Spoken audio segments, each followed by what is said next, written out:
I got some sad news reports, some shocking news. Now, if you guys recognize this brother, you might recognize him from the Younger Wrestlers, because that's been mostly associated with since 1991. But this brother has been on the Cosby Show, Living Single, Martin, Jamie Foxx show.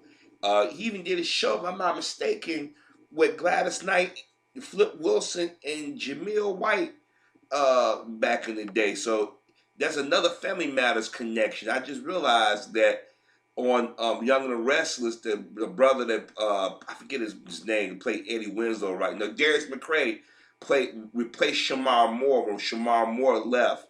They played brothers for a minute, but he also worked with Jaleel White back in the day as played brothers on that Gladys Knight show that I think it's called Charlie and Company or something. If I'm not mistaken. They aired on CBS around the time Cosby premiered, when everybody was trying to get their version of a Cosby show on air. Anyways, Kristoff St. John was found dead in his home yesterday at the age of 52. 52 years old. This dude grew up in front of us. If you guys remember watching TV in the 70s and early 80s, he was that little light-skinned black kid. I remember the first time I recognized him was on an episode of Wonder Woman when it was still aired on ABC. But by the time that aired, it was in reruns by the time I saw it, and he was by then a teenager. But the episode I remember first saw him on was the episode of Wonder Woman, where when it was set in World War II, where one of the ranchers, Roy Rogers, the late Roy Rogers, y'all probably heard him back in the day. Our parents grew up watching Roy Rogers and shit like that. But anyways, his son, biological son, was jealous that his father was spending time with his adopted children.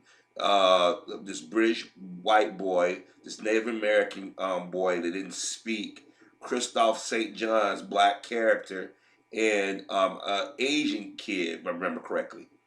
And that's the first time my memory of him, because it was, at that time you didn't see a lot of kids, having prominent roles in superhero shows, at least at my memory of at that time.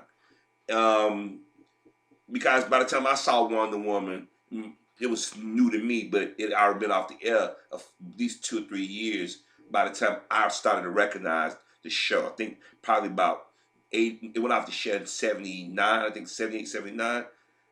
Yes, I think it went off the air in 79, if I'm not mistaken. So by the time, no, it went off, 79. So by the time I was watching it, was had to be about 1980, 81 when I started to formulate my memories of it. But anyways, Kristoff St. John has been on TV for a minute. He's done walk-in parts and shows. He was always he played the surfer dude. I think he was on a Different World at one time when Lisa Bonet character, was that him? I think he played the surfer, the one that when Denise is at the library or something. But I forget, he's been on a lot of stuff, but what I'm trying to say. And like I said, The Young and Restless was his most prominent role. And I hope that he didn't commit suicide, but the way it sounds, he said he died of alcohol poisoning. And maybe it was an unintentional suicide, or maybe it was a planned suicide, or a slow kill. What I mean by that is his eldest son, committed suicide 4 years ago. And he hadn't been right since. He had took a leave of absence from Young and the Restless. It like he aged a little bit. And they said January 21st he left a message, and I'll leave a link to it, where he made a comment about it's a slow process, slow burn, slow death, or something like that. When you lose a child. But here it is, his son committed suicide 4 years ago. And if you guys watch any entertainment shows, you could tell it was hitting him hard. It hit him hard. And I remember him being on TV recently, and he was still talking about it. I'm not saying you're not supposed to talk about it, because when a person close to you died, it affects you. And I know I've talked to adults who lost children, and the first thing they say, I'm supposed to go before my child, not the other way around.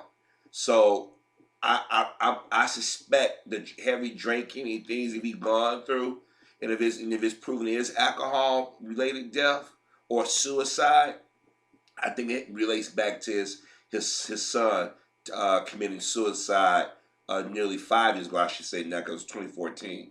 But my prayers go to his family, his friends. 'Cause I think, if I'm not mistaken, he had young daughters, if I'm not mistaken. But regardless of young or old, my prayers go out to him and his family and friends and co-workers, because when I saw it, I'm like, what? But in the back of my mind, I'm sort of like, I'm not shocked, because if you guys, maybe you guys have seen what I've seen, if you watch different programs when I'm on there, you could tell that the dude was in a fragile place. And like I said, I back in my mind, I remember him saying that he had to go into counseling, because I think it was rumored or suggested that he might hurt himself at one point. I remember watching, so I hope this brother don't do anything that will take him away from his family and friends. But I say this to my people, because I know this is a narrative that a lot of people talking absolutes about. You know, they say blacks don't go to counseling. There are blacks who go get counseling, and there are blacks who don't go get counseling. And I suggest to you, brothers and sisters, if you can, or you talk to somebody, talk to somebody. Because let me tell you something. When I came home, I was in a bad place, man. You know, when you see that much death around you, and you near death on multiple occasions, and you fight for your life in a hospital and stuff, you know, you come home and you have survivor's guilt, you have nightmares, you engage in risky behaviors, you get in confrontations with people, all kinds of things. And I'm not gonna lie, I tried to commit suicide multiple times. Now I'm in a better place. I mean, don't get me wrong. Sometimes I can get depressed. Sometimes I get frustrated. But I'm nowhere near that point where I want to take my life. But you know, when you lose something or somebody close to you in a certain way, or you're traumatized, you know, or victimized, those things can happen to you. That's why I say in our community we've been the most traumatized people, because we've never got any treatment for our traumas. And people say, well, what you mean for treatment for our traumas? It goes all the way back to slavery. This stuff is passed down. This pain and stuff is passed down on top of the daily pain that you had to experience. And then when somebody died close to you, especially a child, and then you're a parent, and that hits you. Because I remember hearing my parents say it's not natural, even though you have no way of controlling when you're going to live or die. You know, when you can control why you hear, let me rephrase that, to a certain point. But you never know when you're going to leave. There's no guarantee you're going to outlive anybody or have a long life on this planet. 52 is young. Wow. Rest in peace, brother Kristoff. Regardless of how you went, it's sad. Rest in peace, my friend.